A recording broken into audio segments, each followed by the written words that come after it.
इसके पहले वीडियो में हम लोग पढ़े थे depression of freezing point. Depression of freezing point के बारे में पढ़े थे, जिसमें हम लोग पढ़े थे फ्रीजिंग पॉइंट का डिफिनेशन और डिप्रेशन ऑफ फ्रीजिंग पॉइंट का एक्सप्लेनेशन के बारे में पढ़े थे। और उसमें हम लोग कुछ डेरिवेशन पढ़े थे। जो हमारा इक्वेशन क्या आया था, 1 आया था, इक्वेशन 1। आज हम लोग इस वीडियो में देखेंगे यूनिट ऑफ केएफ। केएफ जो था हमारा क्या था, प्रोपोर्शनलिटी कांस्टेंट था और क्रायोस्कोपिक कांस्टेंट था, और इसको हम लोग बोलते थे मोलर डिप्रेशन कांस्टेंट। इसका यूनिट के बारे में हम लोग देखेंगे। तो हम लोग इसमें इक्वेशन 1 जो आया था आपका आया था डेल टी एफ बराबर के एफ इंटू मोलालिटी, और ये इक्वेशन क्या था हमारा 1 था। इसलिए हम लोग बोल सकते हैं कि के एफ बराबर क्या लिख सकते हैं, delta T F by molality. क्या लिख सकते हैं, मोलालिटी। तो यहाँ पर हमारा क्या हो जाएगा, डेल टी एफ का यूनिट क्या था, केल्विन, और इसका क्या था, मोल पर केजी। तो क्या हो जाएगा यहाँ पर हमारा केल्विन केजी पर मोल। तो इस किसका हो गया ये, चलिए ये यूनिट ऑफ केएफ जो हमारा हो जाएगा, क्या हो जाएगा ये, केल्विन केजी पर मोल। वी नो दैट, क्या हम लोग जानते हैं कि मोलालिटी बराबर W by M B into 1000 by W A. Equation क्या हो गया 2। हम लोग बात करेंगे from equation 1 and 2। From equation 1 and 2 we get, क्या हमारा मिलेगा यहाँ पर, ये मोलालिटी बराबर होता है। आई मोलालिटी का ये फार्मूला हम लोग यहाँ बैठा देंगे, तो आगे इक्वेशन हम लोग लिखेंगे डेल टी एफ बराबर K F into W B by M B into 1000 by W A. Equation हम लोग क्या माने, 3 माने। का यहाँ मोलालिटी की जगह पर हम लोग बैठा दिए, जहाँ पर हम लोग बोल सकते हैं वेयर डब्ल्यू बी बराबर क्या है, mass of solute B in किस में, ग्राम में। एम बी बराबर क्या है, molar mass of solute B in gram per mole. W A क्या है हमारा, मास ऑफ सॉल्वेंट ये इन ग्राम, ये क्या है, ग्राम। ये क्या है आपका, इन के बाद जो लिखा हुआ ये आपका क्या है, यूनिट है। If W B by M B equal to 1 mole, ये क्या है आपका सोल्यूट बी, क्या है सोल्यूट बी, और डब्ल्यू ए बराबर 1000 ग्राम, ये क्या है सॉल्वेंट ये। तो हम लोग W B by M B equal to 1 mole ले लें हम लोग इक्वेशन 1 में, और डब्ल्यू ए बराबर 1000 ग्राम। तो यहाँ पर हम लोग 1 मोल ले लेंगे और यहाँ पर हम लोग 1000, तो ये कट जाएगा, ये कट जाएगा। तो उस केस में डेल टी एफ बराबर क्या हो जाएगा, के एफ। तो लिख सकते हैं हम लोग देयरफॉर कि डेल टी एफ बराबर के एफ। तो डेल टी एफ क्या है, डिप्रेशन ऑफ फ्रीजिंग पॉइंट बोलते हैं, और इसको के एफ को बोलते हैं मोलर डिप्रेशन कांस्टेंट। क्या बोला जाता है, मोलर डिप्रेशन कांस्टेंट। अब मोलर डिप्रेशन कांस्टेंट का डिफिनेशन आगे हम लोग देखेंगे। Thus the decrease in the freezing point when 1 mole of non-volatile and non electrolyte solute B is dissolved in 1 kg of a solvent A is called the molar depression constant of the given solvent A. It is denoted by Kf. तो इसमें बोला 10 the decrease in the freezing point 1 when 1 mole of non-volatile and non-electrolyte solute B is dissolved in 1 kg of solvent A is called the molar depression constant of the given solvent A. It is denoted by Kf. तो इसमें बोलता है कि जब हम लोग 1 mole non volatile और non electrolyte solute B को डिजोल्व करते हैं 1 kg सॉल्वेंट ए में, तो जितना हमारा डिक्रीज करेगा फ्रीजिंग पॉइंट उसी को बोलते हैं हम लोग is called molar depression constant of the given solvent A, और इसको हम लोग डिनोट करते हैं केएफ से। तो हम लोग बोल सकते हैं इसमें केएफ का जो डिफिनेशन होता है मोलर डिप्रेशन कांस्टेंट का, कि जब हम लोग 1 mole non volatile and non electrolyte solute B को डिजोल्व करते हैं 1 kg सॉल्वेंट में, तो 1 kg सॉल्वेंट में तो जो हमारा डिक्रीज करता है फ्रीजिंग पॉइंट वही कहलाता मोलर डिप्रेशन कांस्टेंट। इसको हम लोग डिनोटेड करते हैं किससे, केएफ से। The molar depression constant is the characteristics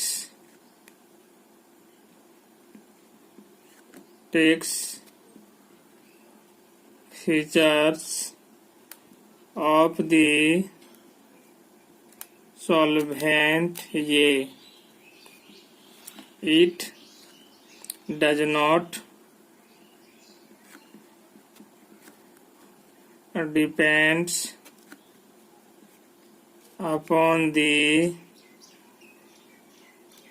nature of solute B. तो इसमें बोला the molar depression constant is the characteristic feature. ये जो होता है वो क्या होता है, कैरेक्टरिस्टिक फीचर्स होता है। इसके लिए होता है ये ऑफ द सॉल्वेंट ये it does not depend upon the nature of solute B. तो इसमें बोला जा रहा है कि मोलर डिप्रेशन कांस्टेंट जो होता है एक गुण होता है किसके लिए, सॉल्वेंट ए के लिए होता है, और ये जो हमारा होता है सॉल्यूट बी पर ये डिपेंड नहीं करता है।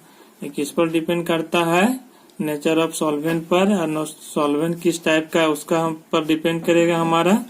तो ये जो है अलग अलग सॉल्वेंट के लिए केएफ का वैल्यू हमारा अलग अलग आता है। तो इसको हम लोग आगे देखेंगे थर्मोडायनेमिक रिलेशनशिप में।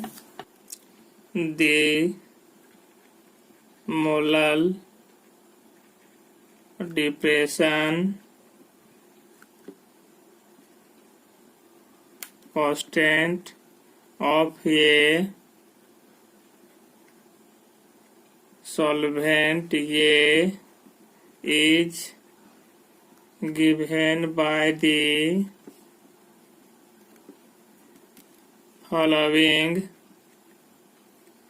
thermodynamic relationship.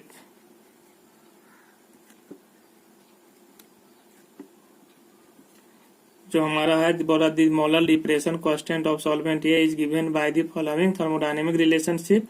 और ये थर्मोडायनेमिक रिलेशनशिप जो होता है के एफ बराबर R into T F nought का square by 1000 into L F. ये आपका क्या होता है इक्वेशन हम लोग क्या माने 4, क्या माने 4, और होता है के एफ बराबर आर इंटू TF नॉट का square into MA by 1000 into standard molar enthalpy of fusion. किसके लिए? Of frozen solvent. ये इक्वेशन आपका क्या हुआ? 5 हुआ। अब इसका आगे हम लोग टर्म के बारे में देखेंगे। वेयर जहां R बराबर universal molar gas constant, universal molar gas constant, इसका वैल्यू होता है 8.314 जूल पर मोल पर केल्विन। इसको कैलोरी बोलते हैं, 2 कैलोरी पर मोल पर केल्विन। ये वैल्यू क्या होता है? याद रखना पड़ता है आपका TF नॉट बराबर जो होता है वो होता है freezing point of pure solvent. ये इसके लिए होता है freezing point of pure solvent.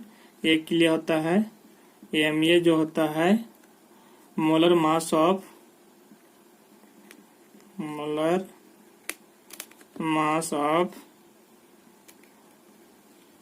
Solvent. ये इसीलिए होता है सॉल्वेंट ये के लिए।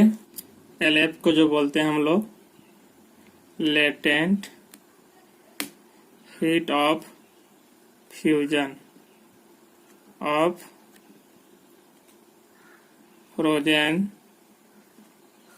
सॉल्वेंट। ये इसको जो बोलते हैं standard molar enthalpy of fusion of frozen solvent. ये तो इसको बोला जाता है latent heat of fusion of frozen solvent. ये और ये जो होता है फ्रोजन सॉल्वेंट ये, और इसका जो यूनिट किस में होता है? पर ग्राम में होता है। और ये जो होता है standard molar enthalpy of fusion of frozen solvent. ये इसके लिए होता है ये में 1 किलो जूल पर मोल में होगा, लेकिन ये किस में होगा? पर ग्राम में। फॉर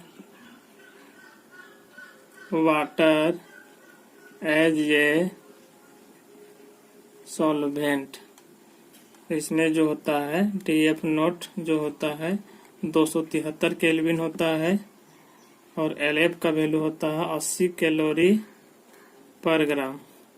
तो इसमें हम लोग जानते हैं कि KF बराबर जो होता है R इंटू TF नॉट का स्क्वायर बाय 1000 इंटू LF।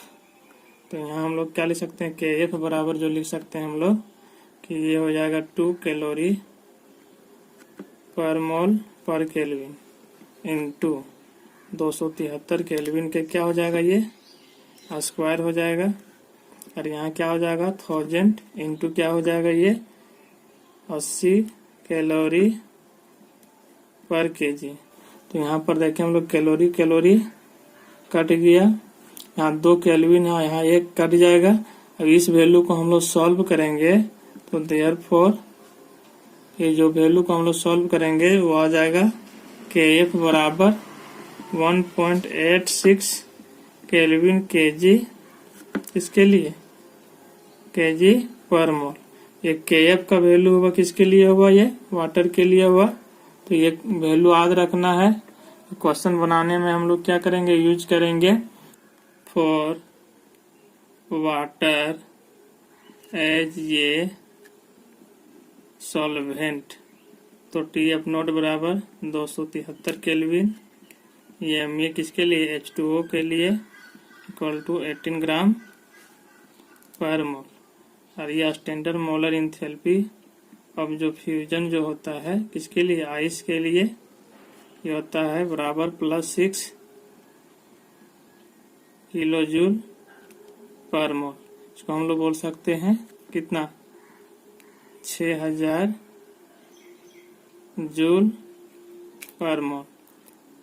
तो KF बराबर क्या होता है R इंटू TF नॉट का स्क्वायर इंटू M, ये by 1000 into standard molar enthalpy of fusion. किसके लिए? फ्रोजन सॉल्वेंट के लिए। KF बराबर वैल्यू हम लोग पुट करेंगे, इसका वैल्यू होता है 8.314 जूल पर मोल पर केल्विन इंटू होता है 273 केल्विन के स्क्वायर इंटू होता है 18 kg पर मोल। कितना? पर मोल। और ये जो वैल्यू होता है आपका 1000 इंटू 6000 जूल पर मोल। जूल पर मोल से ये जूल पर मोल कट जाएगा, 1 केल्विन से 1 केल्विन। अब इसको सॉल्व करेंगे तो जो हमारा KF का जो वैल्यू आएगा, therefore KF बराबर आ जाएगा 1.86 केल्विन kg पर मोल।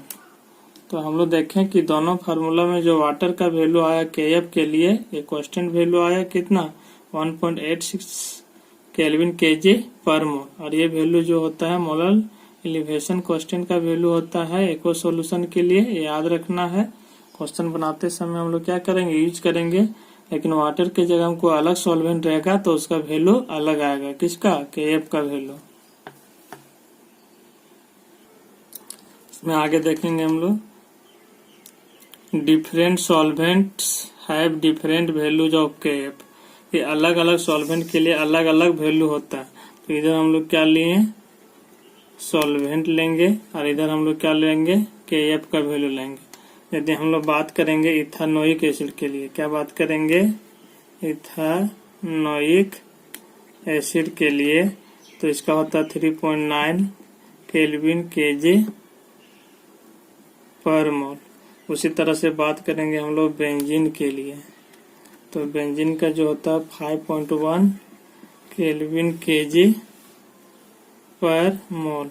उसी तरह से हम लोग बात करेंगे कैम्फर का, क्या बात करेंगे, कैम्फर का, इसका होता है 40.0 केल्विन kg पर।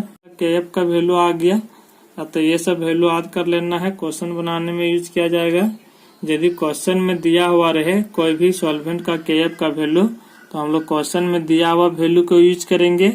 लेकिन यदि दिया हुआ नहीं रहे, कैम्फर सॉल्वेंट रहे, तो इस वैल्यू का यूज करेंगे हम लोग KF के लिए, बेंजीन के लिए ये वैल्यू, और इथानोइक एसिड के लिए ये।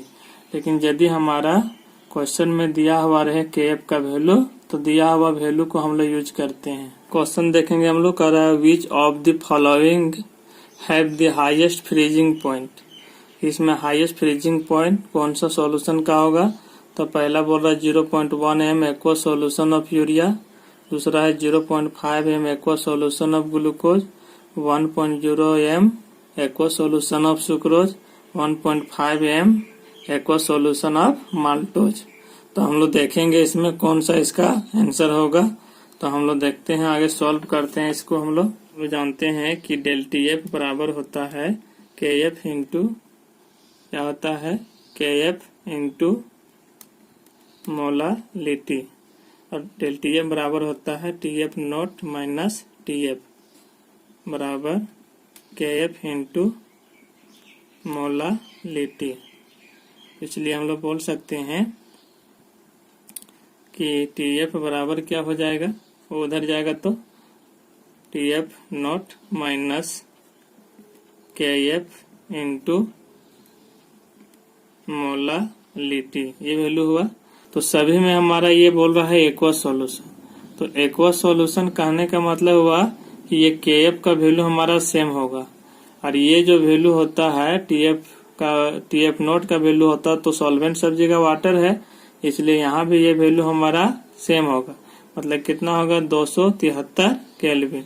और ये जो हमारा यहाँ आएगा KF इंटू क्या आ जाएगा, मोलालिटी। तो यहाँ पर हम लोग देखेंगे कि ये वैल्यू कांस्टेंट है और ये भी वैल्यू हमारा यहाँ कांस्टेंट है। तो हमारा यहाँ क्वेश्चन जो बोला है वो बोल रहा हाईएस्ट, तो टीएफ का वैल्यू हाईएस्ट कब हो सकता है, इसका वैल्यू हाईएस्ट कब हो सकता है कि जब ये वैल्यू में हम लोग ये वैल्यू का वैल्यू कम आना चाहिए। तो ये वैल्यू हमारा कांस्टेंट है, तो डिपेंड किस पर करेगा, मोलालिटी में, कि जो सॉल्यूशन का मोलालिटी हमारा क्या होगा, कम होगा, उसका हमारा फ्रीजिंग पॉइंट हाईएस्ट होगा। तो हम लोग देखते हैं यहाँ पर क्वेश्चन में सबसे कम किसका है, ये 0.1 m है, 0.5 है, 1.0 m है, 1.5 m है, तो सबसे कम ये है हमारा। तो क्वेश्चन में पूछा हाईएस्ट, तो जिसका मोलालिटी हमारा कम होगा वही इसका आंसर होगा। तो ऑप्शन नंबर कौन होगा, 1। लेकिन क्वेश्चन यही उलट दिया जाए कि हाईएस्ट के जगह लोवेस्ट कर दिया जाए, तो किस में होगा, लोवेस्ट मतलब जो हमारा जिसमें मोलालिटी का वैल्यू सबसे ज्यादा होगा उसमें हमारा फ्रीजिंग पॉइंट क्या होगा, लोवेस्ट होगा। क्या होगा, लोवेस्ट। तो लोवेस्ट के केस में कौन हो सकता था हमारा, कि सबसे ज्यादा मोलालिटी ये है, तो ये इस केस में हमारा डी हो जाता यदि क्वेश्चन उलट देते हैं। लेकिन हाईएस्ट के केस में फ्रीजिंग पॉइंट किसका होगा, जिसमें हमारा मोलालिटी कम होगा, इसलिए ऑप्शन नंबर 1 आंसर हो गया। यदि क्वेश्चन उलट दे इसमें हाईएस्ट के जगह लोवेस्ट, तो कौन सा हो जाएगा, डी हो जाएगा। नेक्स्ट वीडियो में हम लोग डिप्रेशन और फ्रीजिंग पॉइंट से रिलेटेड क्वेश्चन देखेंगे। Thank you.